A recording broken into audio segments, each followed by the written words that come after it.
Welcome to this ICAEW Insights In Focus podcast special edition. This podcast is split into 2 episodes. Here's episode 2.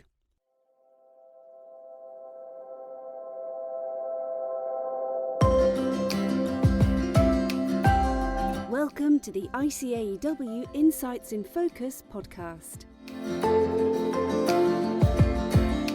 So one of the other interesting things that's coming down the road is what's happening with reporting, and in particular, I'm thinking here about the announcement at COP26 that the International Sustainability Standards Board was going to be established. So, Richard, is this going to change everyone's life? Oh, absolutely. Yes. I mean, it's, in the last 2 years or so, we've seen an absolute explosion in calls for disclosure, not just over climate, but a whole range of issues. And the most significant was definitely the establishment of the International Sustainability Standards Board. That's obviously founded by the IFRS Foundation and will sit alongside the IASB. And I don't want to get into a kind of acronym soup here, but for many years, investors have really struggled with at least 5 sustainability standard setters and a lack of common global baseline, a lack of consistency, a lack of comparability, and just a malaise, a confusion about what's being reported by whom, on what basis, and so on. So the ISSB marks a major milestone in a step towards the development of that much needed reporting of information that's just seen to be of the same quality as the financial information that investors and other stakeholders, of course, can really rely on. And I think one of the important aspects of that is the TCFD, the Task Force on Climate-Related Financial Disclosures framework at the heart of that, because what's great about the TCFD framework is I'd say it's as much a strategy framework as a reporting framework. It really acknowledges that good reporting is rooted in good practice in an organisation, and it has these 4 categories of strategy, governance, risk and metrics that then can be disclosed. And so I think this is a really important step. Richard, you mentioned the acronym SOUP, and you threw in 1 or 2 of the well-known ones like TCFD, but you could easily have thrown in IRC and SASB and others. Most of the world and most of the world economy is SMEs. Yep. How important is this development to that sector of the world economy? Well, it's going to affect these organisations because the organisations that are going to be forced to report mandatory on this are going to need flows of information from their supply chains for this.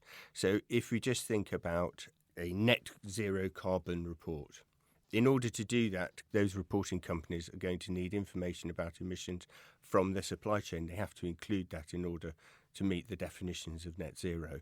So it's going to hit, like regulation is often hits, the small and medium-sized enterprise through its supply chain.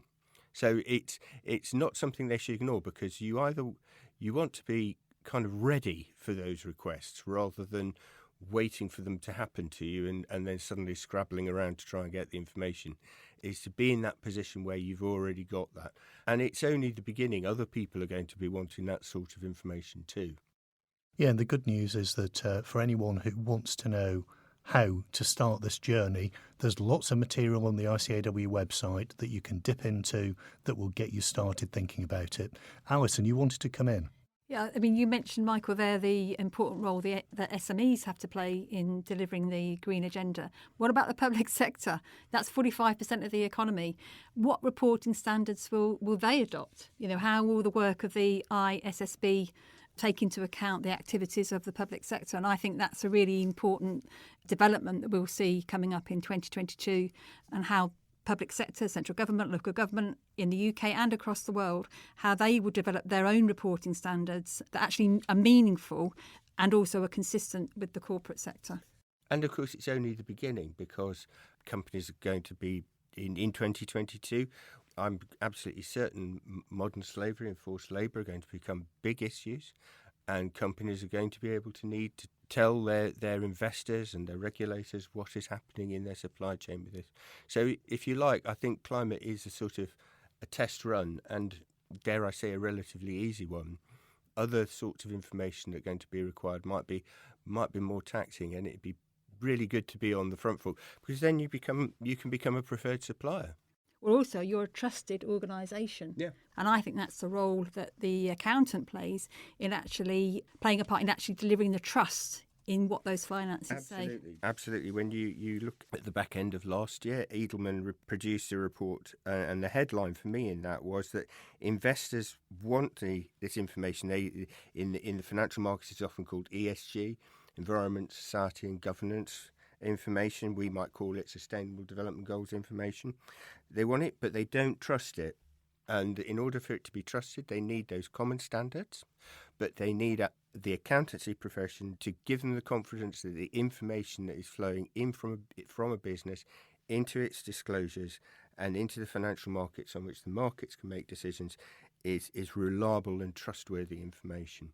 And that analogy goes over to the public sector, dare I say, because absolutely. If you actually have trust in the information coming out from government about how the finances have been managed, maybe one might then be prepared to pay a bit more tax, which we may need to see in terms of actually recovering the public sector finances. Yeah. So we'll come to that in a minute, Alison. But before we leave this particular topic, Richard, I mean, one of the criticisms that's been levelled against standard setters since time immemorial is that they take forever to produce output. Are we going to see anything from the new Sustainability Standards Board anytime soon? Absolutely. One of the great things that they did was they put together the Technical Readiness Working Group, which was made up basically of the existing 5 standard setters. And they have done an absolutely brilliant job. I believe the standard on climate is out. It will be out for consultation in the spring. The Technical Readiness Working Group has already produced 4 documents: the general requirements for sustainability disclosure, the climate disclosure prototype, the conceptual guideline, and the architecture for standards are already there. Now, they're not saying those are for consultation, but the prototype's already out and the standard will be out for consultation in the spring. So they've hit the ground running, and that's down to those 5 standard setters, some of which you mentioned, already providing that input. So I think we're going to see this happen quickly, which is great news. Put a note in your diary. Out soon.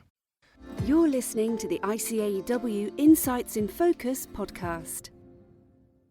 So, Alison, one of the things I'm very conscious here is that when we talk about changing the world or any of the world's problems, all of this is going to require money. And if the ambition that we're hearing from politicians to build back better, or whatever description they use, is going to be a reality, someone's got to pay for it. So who's going to pick up the bill? That's the very difficult question to answer. I think that there's going to be high levels of public debt for some time, and obviously finance ministers are really trying to target a gradual decline in the debt as a proportion of GDP rather than something more radical. So that's good, because obviously it provides capacity for infrastructure renewal and net zero investment programmes, as you just mentioned, around the Build Back Better or the Levelling Up. But obviously public finances are in a much worse place than they were coming into the pandemic. And they weren't in a great place then, to be honest, leaving us much more vulnerable to the next crisis. We really do need to be prepared for something coming along very similar, I would have thought. So some countries I suppose it's politically opportune. They're raising taxes, not to pay down debt, but instead to address the growing costs of more people living longer. So you've got more money to pay for pensions, welfare, health and social care. But having said that, we are politically, I suppose, expecting some headline tax cuts in the UK in the autumn budget in October or November of 2022, because we expect the general election to take place in 2023. So that will pause the rise in the overall level of tax for a while at least. But as I said just in a minute ago, it's really important that I think we have that trust in the public sector finances in order for, I suppose it's really the social contract between government and citizens. Will citizens pay more tax to actually get rid of this debt if they don't trust the finances? But anyway, fiscal resilience, I think, is the key thing that's going to come under the spotlight. How actually countries are managing their balance sheets in preparedness for the next pandemic or the next global economic crisis. So in the UK, the Office for Budget Responsibility's Fiscal Sustainability Report is expected in July, and that will report on the strength of the UK's public sector balance sheet. So that's the whole of government finances, not just one aspect of it. And also in the EU, we're seeing the debate about new fiscal rules for members of the Eurozone. So that will be an interesting topic, particularly, I think, around conditionality and actually what monies are used for across the Eurozone. And then if you look to China, that's been closely watched to see how it can deleverage its own property sector, as well as address the very high levels of debt in many of its state-owned firms. So not a fantastic picture. But unfortunately, if we're going to pay for investment, we're going to pay for Build Back Better, someone has to pay for it. But it sounds like it's an area that we should continue to watch very closely. Let's turn now to technology. So David Lyford-Tilley is the ICAEW's expert in all things technology. And David, what technology trends should be on our radar for chartered accountants in the year ahead? I think it's interesting actually listening to what we've been discussing so far, because so many of these things are intricately tied to what technology is going on behind them. So we were just talking, for example, about paying for all of the various ambitious projects that are out there. One of the big trends that we've been watching over the last few years, and which is certainly continuing, is the kind of modernisation of tax administrations. So in the UK, we've been seeing Making Tax Digital rolling out over the last few years, and we've done a couple of studies looking worldwide at equivalents, and essentially every country, I think, is looking to digitalise, modernise their tax systems in one way or another. Some of them are relatively early in that process, some quite involved in it. But this is also something where, we were also talking, when we were talking about environmental, social reporting, that, for smaller organisations, they might be finding that they're needing to supply information for the ones that are subject to that. Same thing for tax.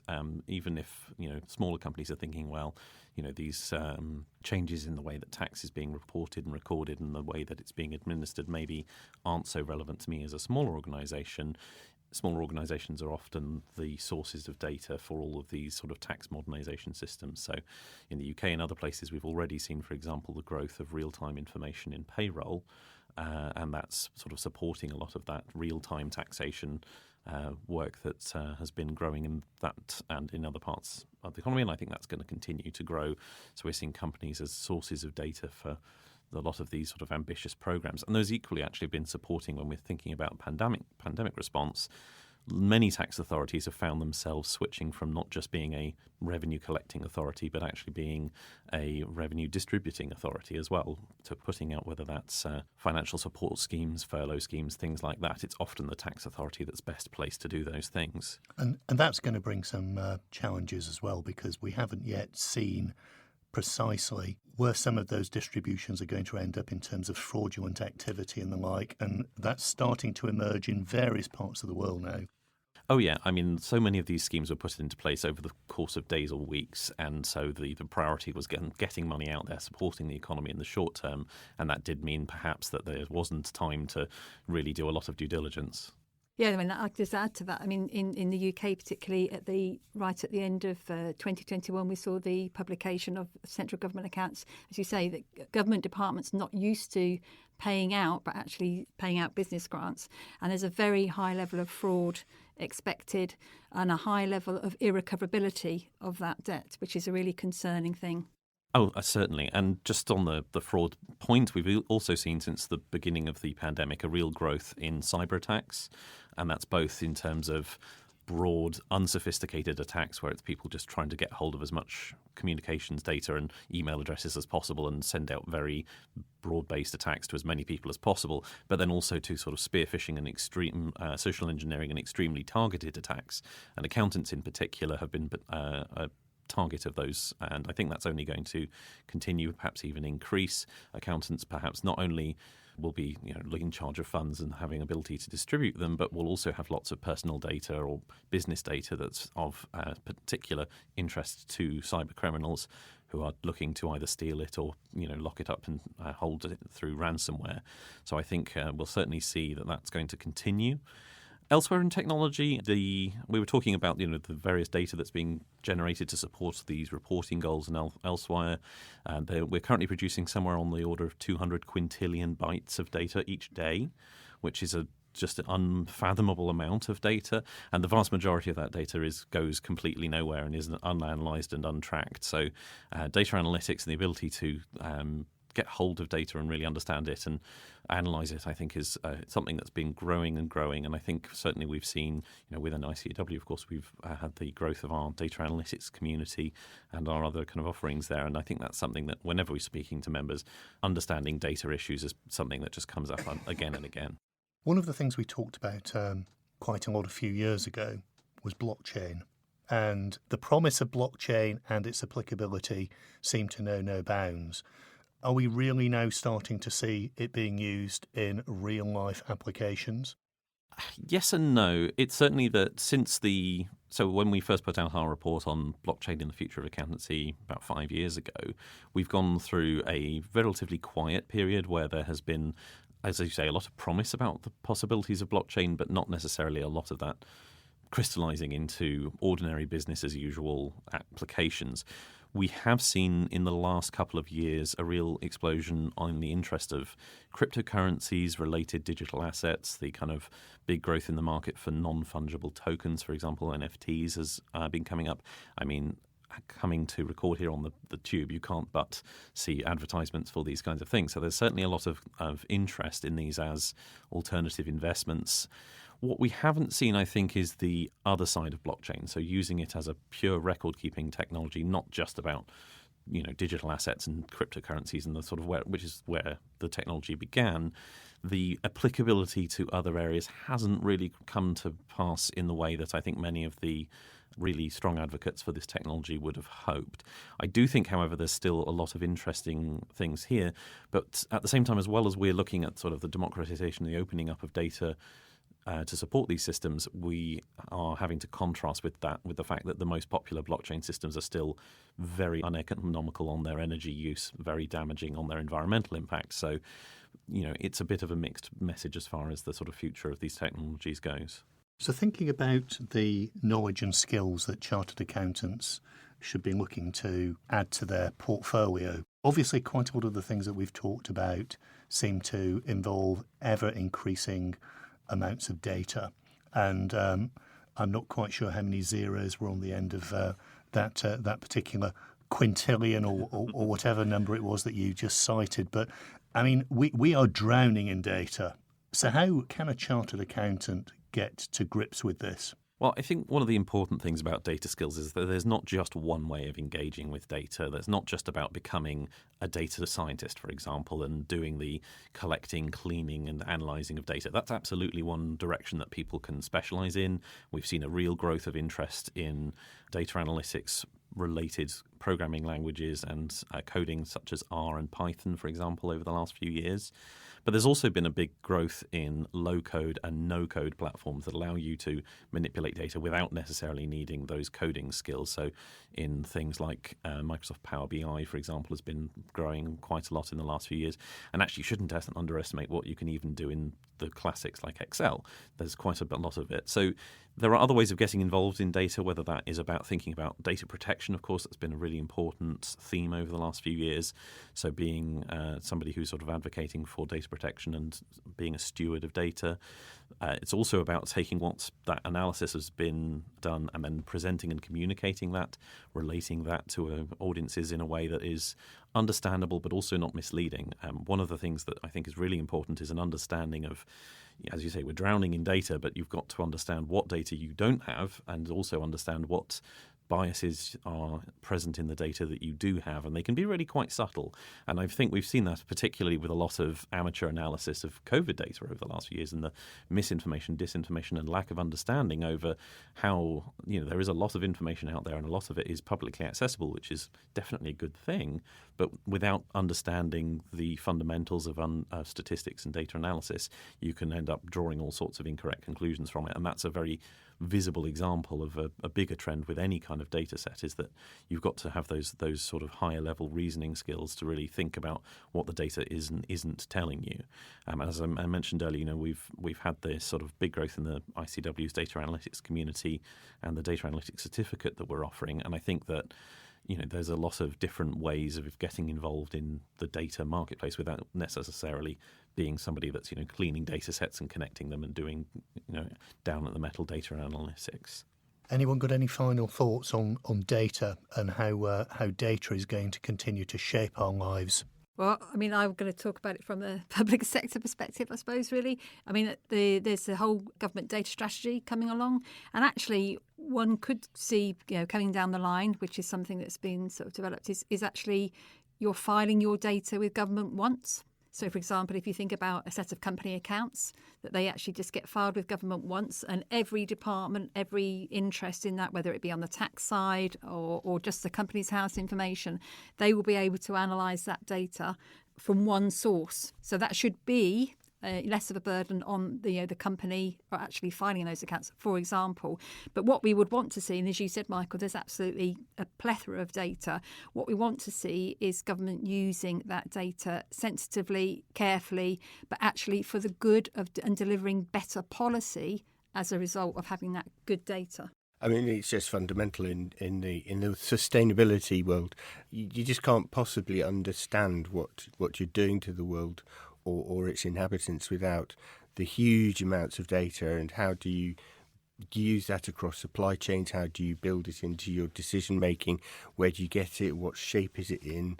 Try mapping your carbon footprint without having access to the digitalisation of data. I mean, it just is an impossibility. Philippa, any final thoughts from you on this?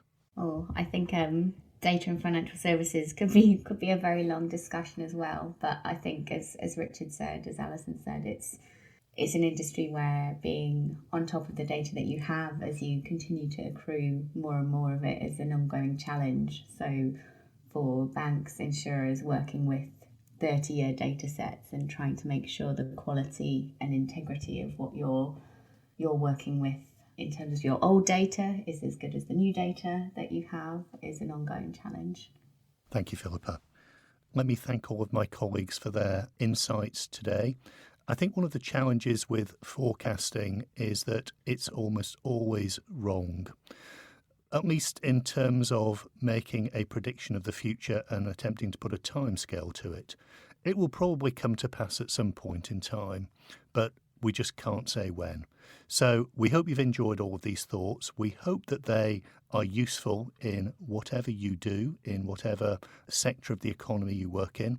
But we look forward to supporting you in the years ahead. Remember, most of this information that we've talked about today can be seen in some way, shape or form at ICAEW.com. So thank you for listening. We hope you enjoyed this episode. If you want to hear more from ICAEW, subscribe on Apple Podcasts, Spotify, or wherever you get your podcasts.